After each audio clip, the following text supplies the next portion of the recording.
Hi, my name is Amy Beidelman. This class is sponsored by the Red Brick Arts out of Aspen, Colorado. And today's tutorial is on painting with coffee. So I'm really excited to show you how to work with this medium. We're going to do this class in two parts. The first one is going to talk about mixing up the medium and how to use it. And then also how to understand and get values out of one color. So we'll be looking at very dark to very light to using the white of the paper. How did I ever get started painting with coffee? Well, not much of a big surprise. I just happened to dip my brush in my coffee one day and start painting, and I was like, oh, that would be fun to paint with, but I couldn't get it dark enough. So what I did is I looked it up on the internet, and sure enough, by using freeze-dried coffee, and there are several different brands and flavors. My parents used to drink a lot of instant coffee. Also, Starbucks has coffee. You may want to drink this and then use these to paint with. Anyway, go ahead and get a plate or a little palette like this and put your coffee in there, your coffee grounds, and add some water and just let it gel for a little bit. And it helps if the water it doesn't have to be hot, but if it's warm, it'll blend together a lot quicker. I'm going to walk through the different supplies that we'll be using today, and there also will be a list alongside of this video. I grabbed a piece of 9 by 12 watercolor paper and cut it in half and taped it onto a piece of cardboard like this. And then I marked off with a ruler about 5 inches for the coffee mug, and then I'm using the rest of the paper to do a couple different exercises. And so to do the layout for the exercises, I just took quarters and laid those down and drew around them, and then I drew a line here. So we'll start out today by doing a light wash here. We'll let it dry, and we'll start working over here and painting the different circles from dark to light to really understand the different values. So when we get over to the coffee mug, you'll have a little bit better idea of how to get that dark coloring. And then once this is dry, and we may need to wait a bit, we'll put on these trees after I already have taken off some of the paint for the clouds. So we'll learn a number of different techniques here today. This background here is made by dropping in some salt on the wet paper, so you want to have some salt available. What else do we need? Water. We need our brush. I use a round brush with a nice point on it. I just use one brush. When I teach, it's just so much easier to keep things simple. Of course, I've got a pencil to get my drawing down. I took a picture in my kitchen of a coffee cup with very dramatic lighting.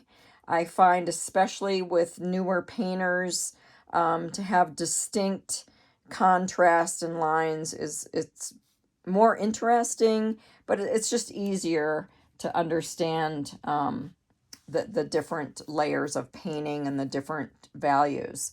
And then looking a little more closely at the painting itself, this is something else that I do for the composition to make it more interesting. But this counter, I put it at an angle, and then I also put it through the handle. And this gives the painting more depth. So to me, it's just more interesting with those different features in it. So let's move and do the drawing. So you want to just get your lines down. You want to get your circles, and you could do the drawing of the cup in between the two tutorials. But let's get started on this painting. And first we'll start out by doing the light wash, and I'm going to just bring my paints a little bit closer to the painting. Maybe drop this down here. And I also have a cloth that I use instead of a paper towel. And I use this for all sorts of things. Sometimes if my brush gets too wet, I can dry it off on that. Certainly to clean up messes. But I also use it as a tool, which I will a little bit later here in the tutorial. So I'm going to go ahead and get started on painting this wash so we have a little time for it to dry. So I want to get this whole area wet, and I am going to add in a little bit of color to start out with, but I mostly want to get it wet so when I start to add the paint, it'll flow a lot easier. And I find, especially for beginner watercolor painters, just doing some painting, a wash like this, gets you warmed up. You can kind of feel what it takes to get the paper covered with the paint. And now it's going to be easier to get a little bit thicker paint on here.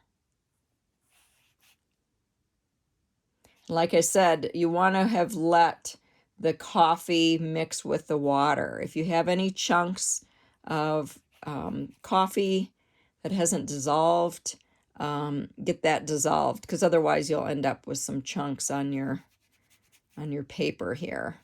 And then what you can do just to smooth it out a little bit is just kind of run your brush all the way down.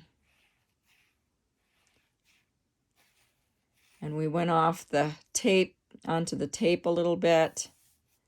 It's fine. And then we're just going to let that dry. And you can see it's not dripping off. It's not too wet. There's a bit of a shine so you can see, but it really isn't too wet. So the next thing that we're going to do is get the colors in here. I'm going to have the other one close by so you can kind of see that as we're working on this one. I think it really helps to have something to look at. I'm going to start and go from dark to light on these circles. And the thing with coffee and a lot of the different watercolor paints that you'll use, to get some of the colors really dark, you'll need a couple layers, and especially with the coffee, you have to let it dry all the way. So as I'm doing this demonstration, I've actually got a couple of paintings that I've done already, so that I can keep the flow going. You'll see what I mean in a second here. Some of the painters that I've taken workshops from use a hairdryer to get the paint dry in between some of their demonstrations. We won't need to do that today, but anyway, as I'm working across here, I'm trying to have less paint and get a little bit lighter.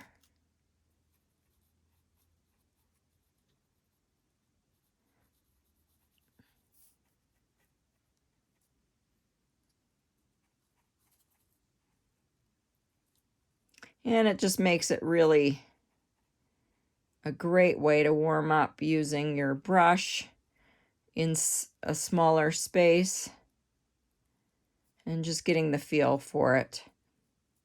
Many, many different brushes out there. It's great to try all different ones. different makers, different shapes.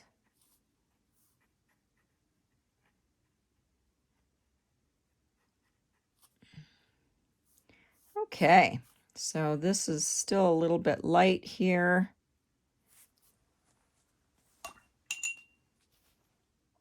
Add in a little more color. Oops, that's maybe too much. But you get the idea. And you can do many of these exercises. Can be as neat or as sloppy as you like, but just to understand dark to light and how much paint it takes to kind of get to that point. So we are going to let that dry a little bit before we can do the next step. And the next step is that we want to paint these trees and take out the clouds. So the way that we're going to do that is I'm going to just shift to another painting I did earlier because it's pretty dry. So what I'll do is I'll wet my cloth in the water here. And then you can see here what happens after I've done this. We just pull out a little bit of paint. So my cloth is wet and I'm just pulling out a little bit of paint, trying to keep the cloud soft around the edge.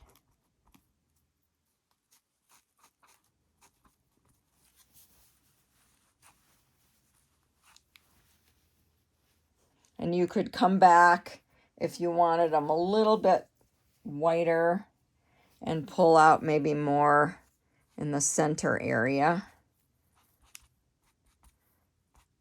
But careful not to make them look too symmetrical, just a little more natural.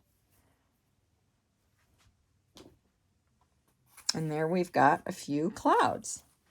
And then to come in with the brush, and this is always kind of fun to paint some trees. I usually just start with a little line.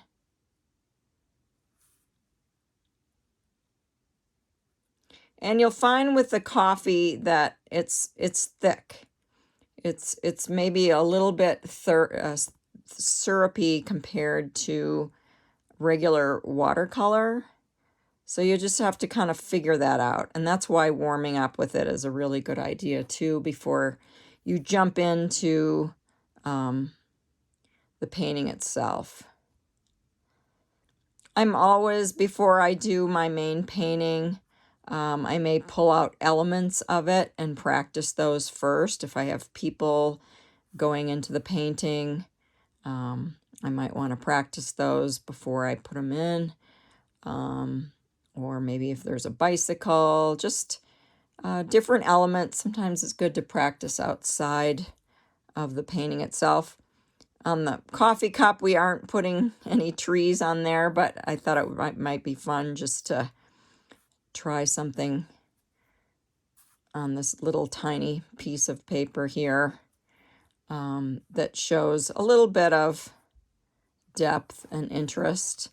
I think I'm going to go up here into this cloud, talking about depth and making the tree a little bit bigger. But you get the idea. This is just a nice way to feel how that coffee is, thick and thin, dark and light. And then I would let these dry a little bit more. And then I'd come back. I'll see if it'll let me do darker. I'd put another layer on here. Yeah, it's going to be hard. I'd let it dry again and put another layer on. I did do that here where this is dry. And I just added a little more color.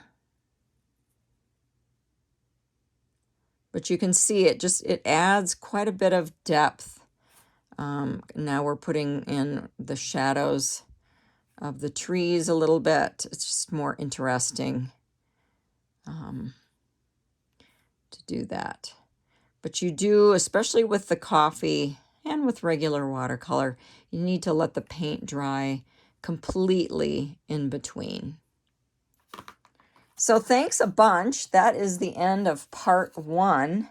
And I'll be back for part 2, and we'll paint this coffee cup mug. All right, thank you, and hope you'll join me on the next one. And thanks much to the Red Brick.